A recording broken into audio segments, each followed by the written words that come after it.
Hillary Clinton's economic vision for our country acknowledges that people, in fact, many people are not feeling President Obama's economic recovery. The same one, of course, that she has given such high praise to, including last night. Now, unemployment, wage stagnation, let's face it, the average American just hasn't seen that sort of breakout growth that Hillary keeps talking about and the Democrats have been trying to sell us. In fact, as we learned this morning, the GDP experienced a disappointing 1.2% growth in the last 3 months, well below expectations, which already were low to begin with. So, does the sales pitch from the Clinton camp versus the reality of the economy work to Donald Trump's favor? Joining me now to discuss, Steve Moore and Danielle DiMartino Booth. Danielle, let me start with you. You know, we look at numbers and we crunch numbers and we can kind of see things that don't necessarily always aren't always echoed on Main Street, or some people would even say aren't reflected in Main Street. What's the disconnect here? You know, it's interesting to have watched the last two conventions. I think one of the main missing links has been a true discussion about what debt levels are in this country and the devastating effect that they've had on Uncle Sam's finances, and all the way drill it down to Main Street.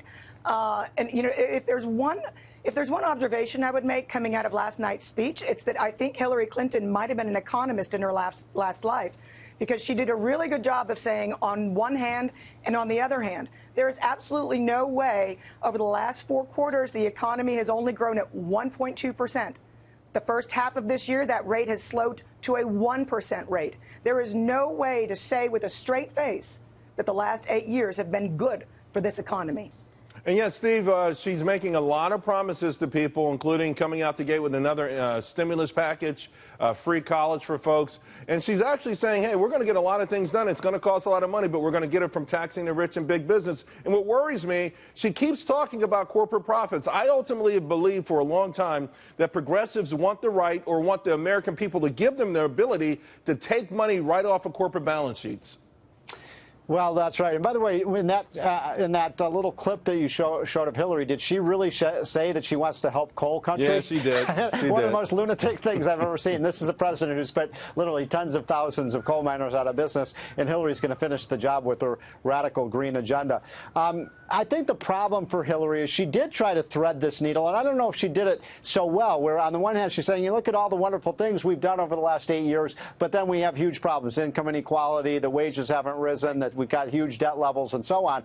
And I don't know, I think most people look at that and say, well, wait a minute, you guys have been in charge for the last 8 years. Why is it income inequality has gone up? Why aren't we seeing wages increase? And by the way, they haven't increased for 15 years now under Bush or Obama, and that's a point that Trump has made very effectively. You know, Steve, let me jump in 1 second. Let me say one other thing. What was new in terms of her agenda? I mean, everything that I heard from her is what I've seen implemented by Barack Obama already. Why would we think it's going to work over the next 4 years? But the point you just made, that is acknowledged, I think even the Clinton camp acknowledged it too, that wage stagnation didn't just start in the last 8 years. And I'm feeling that maybe, you know, this move to the left that we keep saying is sort of her olive branch to Bernie Sanders, maybe it could be deeper than this, because you know what's resonating with people, that the notion of capitalism may not work anymore. Maybe you need a hybrid, something that Bernie Sanders espoused, a form of socialism and capitalism. Maybe that's going to be their new plank, make big government even bigger and more generous.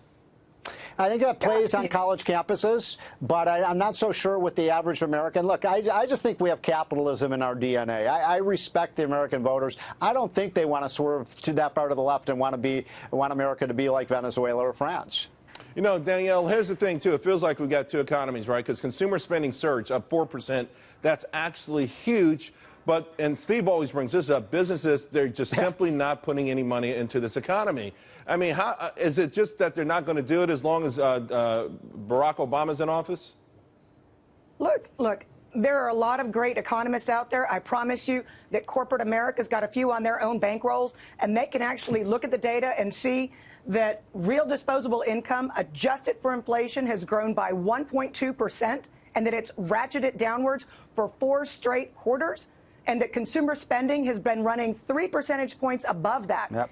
You fill in the gap with debt that households are taking on, and companies understand that it's not that it's income that people have that they're spending, it's borrowing that they have. We've seen this before. The story does not end well, Charles. Right, and by the way, I agree entirely with that. And just so the audience knows, in this same report today, savings went from 6.1 to 5.5%. So to your point, that money is coming from somewhere and it's not coming from higher wages. All right, the political ramifications, Steve. You've met with Donald Trump on more than one occasion. I know he's going to refine his plan once again. How does this work for him, and what is he going to tell? What do you think he's going to tell us, at least with respect to his economic plan?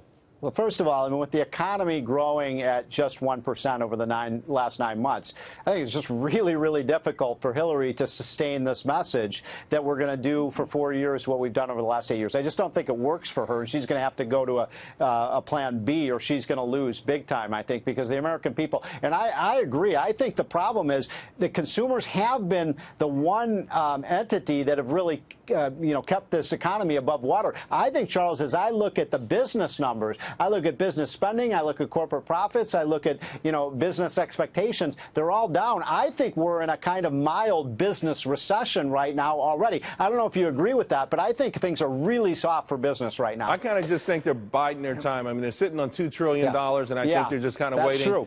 For them, 6-7 months is not a long time. Guys, you're two of the best. I'm glad you took the time out to be on the show tonight. Thank you. Appreciate it. Thanks for having me.